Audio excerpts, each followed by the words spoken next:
सबसे बड़ा सवाल जो मन में आता है कि सर जब हम अपनी टैक्सेशन की जो फर्म है या हम काम करना चाहते हैं as a tax consultant, as a tax adviser, तो हम अपनी फर्म, अपना ऑफिस वो कहाँ पर रजिस्टर करें, कहाँ पर हम रजिस्ट्रेशन लेकर हम अपनी फर्म ओपन कर सकते हैं।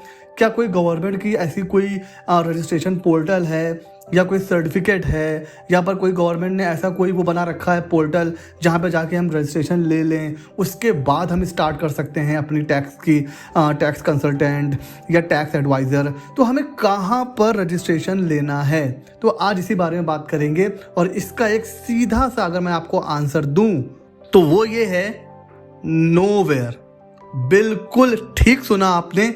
अगर आप एज अ टैक्स कंसल्टेंट या टैक्स एडवाइज़र आप वर्क करना चाहते हैं तो मार्क माय वर्ड, कोई भी गवर्नमेंट ने कोई भी ऐसी प्रेस्क्राइब्ड क्वालिफिकेशन या कोई रजिस्ट्रेशन या कोई वेबसाइट या कोई पोर्टल, ऐसा कुछ भी नहीं है जहां पर जाकर आपको अपनी फर्म रजिस्टर करानी है और उसके बाद आप काम शुरू कर सकते हैं। ऐसा कुछ भी नहीं है।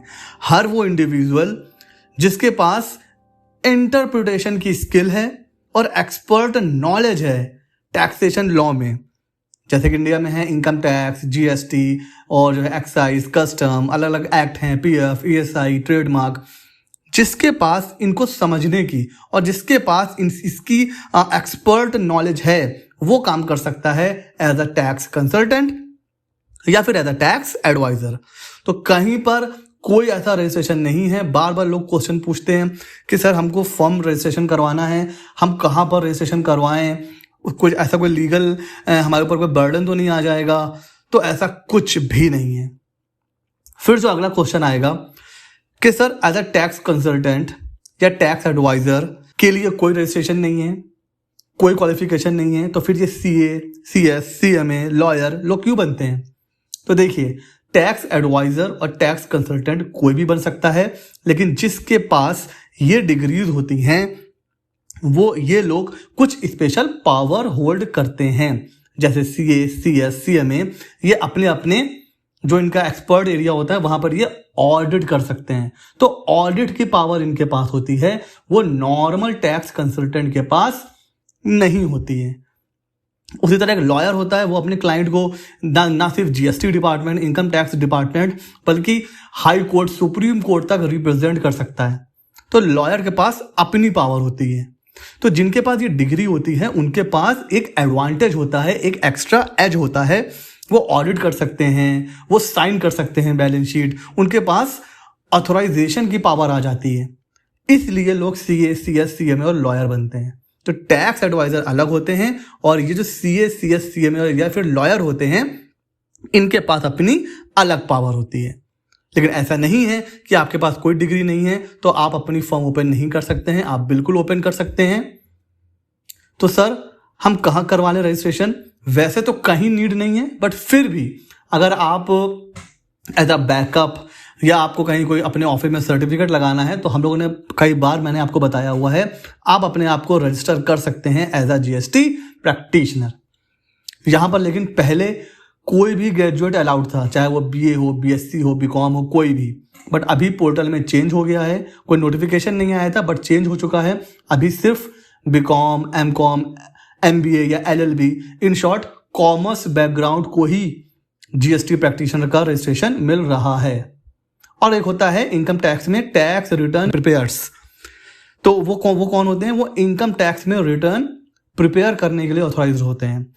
लेकिन जीएसटी प्रैक्टिशनर का रजिस्ट्रेशन तो अभी हो रहा है, लेकिन टीआरपी की जो साइट है वो मैं काफ़ी टाइम से चेक कर रहा हूँ, अभी ये वर्किंग में नहीं है। तो टीआरपी का रजिस्ट्रेशन अभी हो रहा है कि नहीं हो रहा है मेरे को नहीं पता, लेकिन जीएसटी प्रैक्टिशनर का रजिस्ट्रेशन हो रहा है। ऑल्दो एग्जाम काफ़ी टाइम से नहीं हुआ है, लेकिन रजिस्ट्रेशन हो रहा है। तो अगर आप भी कॉमर्स ग्रेजुएट हैं तो आप as a GST practitioner registration ले सकते हैं। ये मैंडेटरी नहीं है, मैं फिर बोलूँगा। हाँ, अगर आप लेना चाहते हैं तो आप करवा सकते हैं। इसके बिना भी अगर आप फॉर्म ओपन करना चाहते हैं तो कर सकते हैं बहुत आराम से। तो एक जो टैक्स कंसल्टेंट होता है, जो एडवाइज़र होता है, उसके पास होती है एक्सपर्ट नॉलेज होनी चाहिए, तो वो फॉर्म ओपन कर सकता है।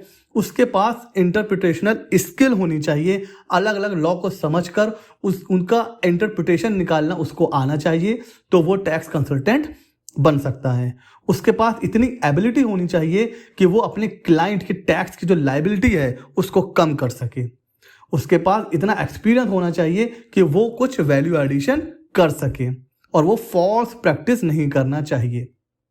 तो ये सारी चीजें अगर आपके पास हैं तो आप काम कर सकते हैं एज अ टैक्स कंसल्टेंट या एडवाइजर।